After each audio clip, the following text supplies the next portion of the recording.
নমস্কার বন্ধুরা, মিনু ছোট রান্নাঘরে সকলকে জানাই স্বাগত। আজ সকাল সকাল দুটো রান্না নিয়ে চলে এসেছি। আজ বানাবো এই যে ইলিশ মাছ নিয়ে এসেছি বাজার থেকে। আমি পরিষ্কার করে ধুয়ে নিয়েছি। বেগুন আলু দিয়ে কচুরমুখী দিয়ে ইলিশ মাছের ঝোল করব। আর এই যে চিংড়ি নিয়ে এসেছে, খুব সুন্দর চিংড়ি। এই চিংড়ি দিয়ে এই যে মানকচু, এই মানকচু দিয়ে চিংড়ি মাছ দিয়ে একটা সুন্দর রেসিপি বানাবো। আলু আর কচুটা কেটে নেব, চিংড়ি মাছগুলোও কেটে নেব, তারপরে আসছি রান্নায়।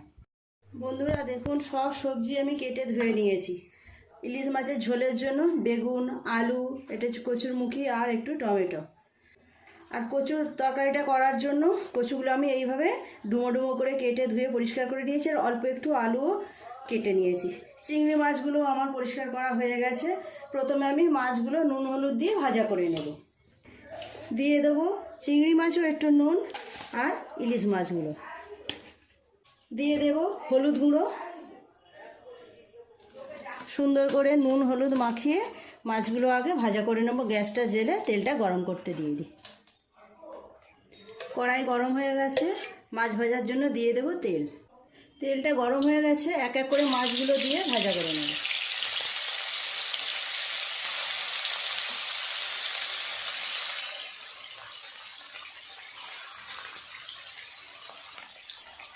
মাছের এই পাটটা ভাজা হয়ে গেছে, উল্টে দিয়ে অপর পিঠটাও ভালো করে ভাজা করে নেব।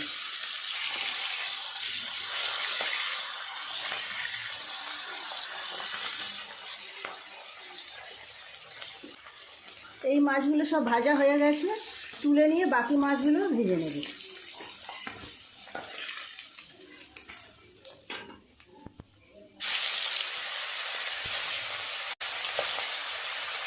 মাছগুলো ছোট হলে কী হবে, মাছগুলো খুব ভালো, বেশ তেল বেরিয়েছে মাছগুলো থেকে। আমি আগে ঝোলটা চাপিয়ে দেবো, মাছগুলো ভাজা করে নেব। এই ইলিশ মাছগুলো ভাজা হয়ে গেছে, তুলে নেব।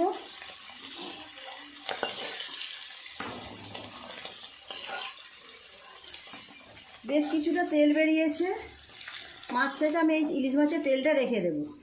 গরম ভাত দিয়ে ইলিশ মাছের তেল খেতে তো সবাই খুবই ভালোবাসে।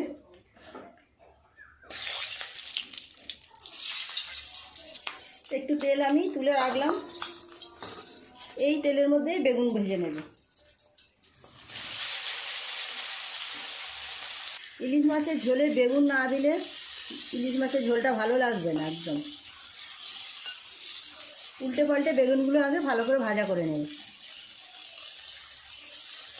উল্টে পাল্টে বেগুনগুলোকে খুব ভালো করে ভাজা করে নিয়েছি। দেখুন সুন্দর ভাজা হয়েছে, বেগুনগুলো তুলে নেব।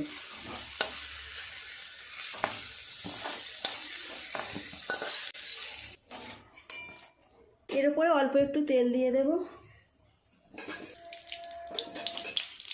আলু আর কচুরমুখীগুলো দিয়ে একটু ভাজা করে নেব। আলু আর কচুরমুখীগুলো ততক্ষণ ভাজা হোক, আমি একটা মশলার পেস্ট বানিয়ে নেব। নিয়েছি 1 চামচ হলুদ গুঁড়ো, 1 চামচ পরিমাণ লঙ্কা গুঁড়ো, আর দিয়ে দেব সর্ষে। ইলিশ মাছের ঝোলে তো সর্ষে দিতেই হয়। দিয়ে দিলাম 1.5 চামচ মতো সর্ষের গুঁড়ো। অল্প একটু জল দিয়ে একটা পেস্ট বানিয়ে নেব।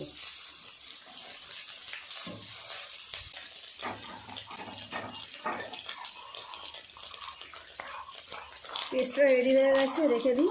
আলুগুলো কতটা ভাজা হলো দেখে নেব।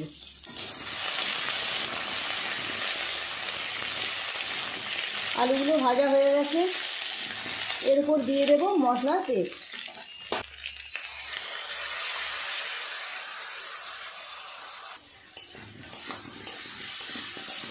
খুব ভালো করে মশলার সাথে কচুরমুখী আলুগুলো একটু নেড়ে নেব। এই সময় দিয়ে দেব টমেটো কুচি, দিয়ে দেব পরিমাণ মতো নুন, 1 চামচ পরিমাণ। বেগুনটা আমি এখন দেব না, বেগুনটা পরে দেব।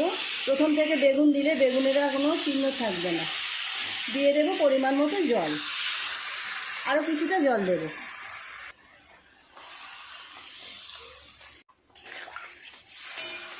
আরও অল্প একটু জল দিতে হবে।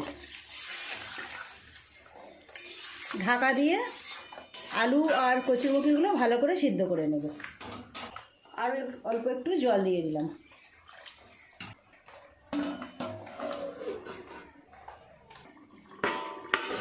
ঢাকাটা খুলে একবার দেখব কতটা আলু সিদ্ধ হয়েছে।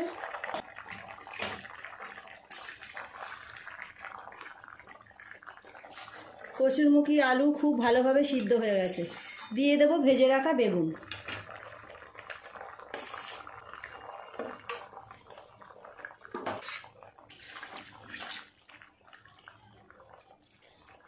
দিয়ে দেবো ওপর থেকে ভেজে রাখা মাছগুলো।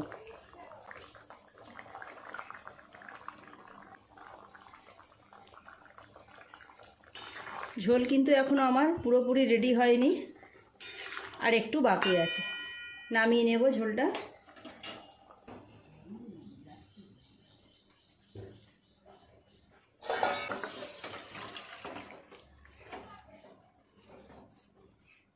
কড়াটা পরিষ্কার করে ধুয়ে বসিয়ে দেব। কড়াই গরম হয়ে গেছে, ধুয়ে পরিষ্কার করে বসিয়ে দিয়েছি। ঝোলটা সাঁতলে নেব, তার জন্য দিয়ে দিলাম একটু তেল। ইলিশ মাছের সঙ্গে সবসময় কালো জিরে চাই, দিয়ে দেব কালো জিরে। কালো জিরে ফোড়ন দিয়ে আমি ঝোলটা সাঁতলে নেব। ফোড়নটা ভাজা হয়ে গেছে, দিয়ে দেব ঝোল।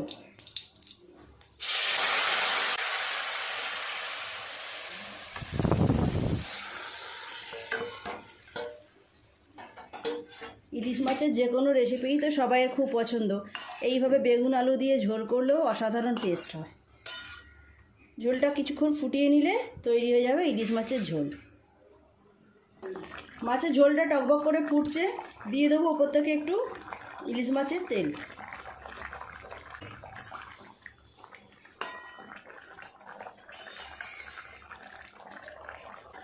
মাছের ঝোলটা পুরোপুরি তৈরি হয়ে গেছে, নামিয়ে নেব। গ্যাসটা অফ করে রাখি।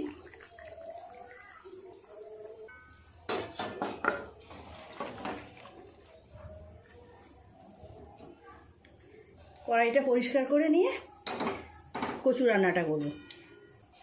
ঝোলটা কত সুন্দর দেখতে হয়েছে দেখুন। এবার কচুটা রান্না করে নিই।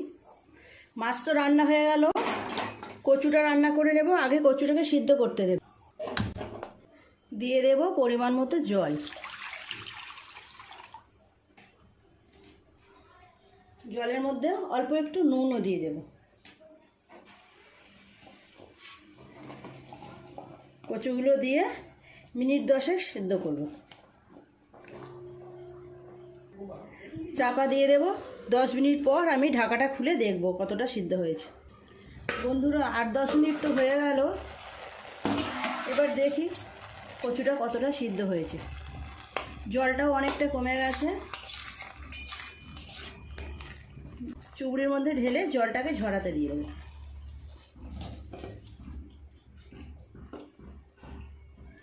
কড়াইটা পরিষ্কার করে আগে চিংড়ি মাছগুলো ভাজা করে নেব। কড়াইটা গরম হয়ে গেছে, তেল দিয়ে চিংড়ি মাছগুলো আগে ভাজা করে নেব। মানকচু দিয়ে মাছের ঝোলও খুব ভালো হয়।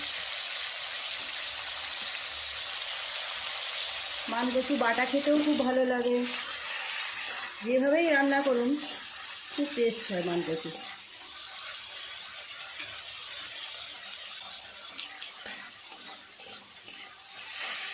অল্প একটু নেড়ে চেড়েই নামিয়ে নেব। চিংড়ি মাছ ভাজা হতে বেশি সময় লাগে না, 2 মিনিট পরেই নামিয়ে নেব। চিংড়ি মাছগুলো ভাজা হয়ে গেছে, তুলে নেব।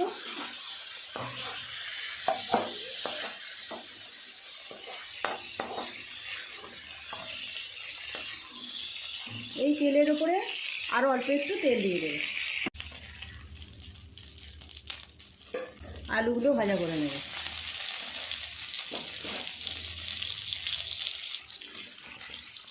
আলুর সাথে কচুগুলোকেও দিয়ে দেবো। কচুগুলো একটু নেড়ে চেড়ে ভাজা করে নেব।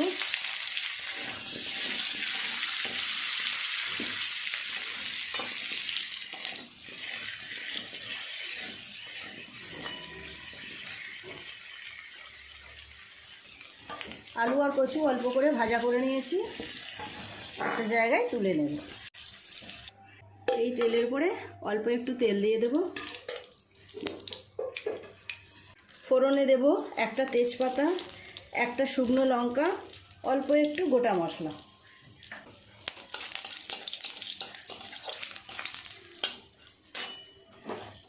মশলাটা ভাজা হয়ে গেছে, দিয়ে দেবো পেঁয়াজ কুচি।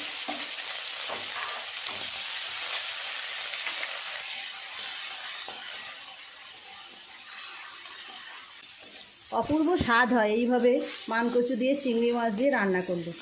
ইলিশ মাছের মাথা দিয়ে রান্না করলেও খুব ভালো স্বাদ হয়। পেঁয়াজটা আর একটু ভাজা ভাজা হোক। পেঁয়াজটা ভাজা হয়ে গেছে, এর উপর থেকে এক এক করে সমস্ত মশলাগুলো দিয়ে দেব। দিয়ে দেব আদা, রসুন আর টমেটোমের পেস্ট।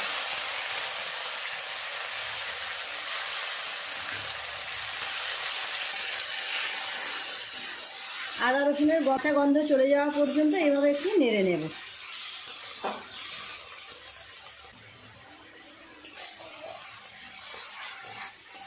এর উপরে এক এক করে বাকি মশলাগুলো দিয়ে দেব। দিয়ে দেব 1 চামচ লঙ্কা গুঁড়ো, 1 চামচ পরিমাণ হলুদ গুঁড়ো, 1 চামচ জিরে গুঁড়ো, আর খুব অল্প পরিমাণ দিলাম কাশ্মীরি লঙ্কা, এটা রঙের জন্য।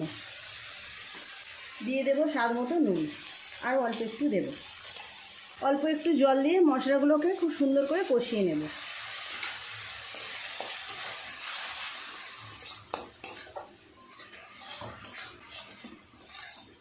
দিয়ে দেবো ওপর থেকে একটু চিনি। যে কোনো কচু রান্নায় একটু চিনি দিলে স্বাদটা খুব ভালো আসে।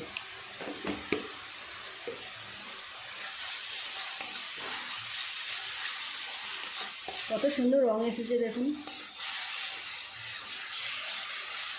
আর অল্প একটু জল দেব, মশলার জার ধোয়া।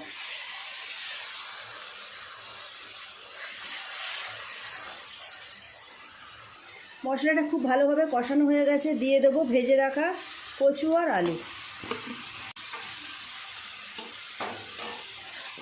মশলার সাথে কচু আলু খুব সুন্দর করে ভালো করে কষিয়ে নিতে হবে। মিনিট 7 সময় নিয়ে এইভাবে কষাবো। মিনিট 7 সময় নিয়ে কচু আলু সমস্ত মশলার সঙ্গে খুব ভালোভাবে কষিয়ে নিয়েছি। উপর থেকে দিয়ে দেব ভেজে রাখা চিংড়ি মাছ। চিংড়ি মাছের সাথে আর একটু সমস্ত কিছু এইভাবে মিশিয়ে নেব, নিয়ে পরিমাণ মতো জল দিয়ে দেব। জল দিয়ে দিলাম। খুব বেশি জল দেওয়ার দরকার নেই, এই রান্নাটা খুব বেশি ঝোল হবে না, গায়ে মাখা হবে। আর কচু আলু যেহেতু আগে থেকেই, কচু তো সিদ্ধ করাই আছে, আর আলুগুলোও ভাজার সময় অনেকটা সিদ্ধ হয়ে গেছে। আরও অল্প একটু জল দিতে হবে। মিনিট 5 এইভাবে চাপা দিয়ে রাখবো। বন্ধুরা, তরকারিটা কেমন হলো এবার ঢাকা খুলে দেখে নেব। কেমন রং হয়েছে দেখুন, খুব সুন্দর লাগছে দেখতে। কচু আলু সব ভালোভাবে সেদ্ধ হয়ে গেছে। এই রকমই গ্রেভি রাখবো, ঠান্ডা হলে আর একটু টেনে যাবে। তৈরি হয়ে গেল আমার চিংড়ি মাছ দিয়ে মানকচু আলুর তরকারি। অন্য পাত্রে ঢেলে নেব।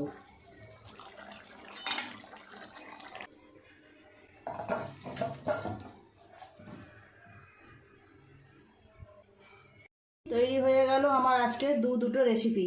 কেমন দেখতে লাগছে দেখুন, খুব সুন্দর কালার এসেছে। আর এই যে ইলিশ মাছের ঝোল, এটাও খুব খেতে খুব ভালো লাগে, বেগুন আলু দিয়ে কচুরমুখী দিয়ে। আপনারাও একবার এইভাবে বাড়িতে বানিয়ে দেখবেন, দারুণ স্বাদ হয়। তো প্লিজ বন্ধুরা, আজকের রেসিপি দুটো কেমন লাগলো আমাকে কমেন্ট করে জানাবেন। যদি ভালো লাগে তাহলে একটা লাইক করে দেবেন। প্লিজ আমার চ্যানেলটি সাবস্ক্রাইব করে পাশের বেল ঘন্টিটা ক্লিক করে দেবেন। তাহলে আমি যখনই কোনো নতুন ভিডিও আপলোড করব তার সাথে সাথে সবার আগে আপনার নোটিফিকেশনে পৌঁছে যাবে। সবাই খুব ভালো থাকবেন, দেখা হচ্ছে নতুন কোনো ভিডিওর সাথে। নমস্কার।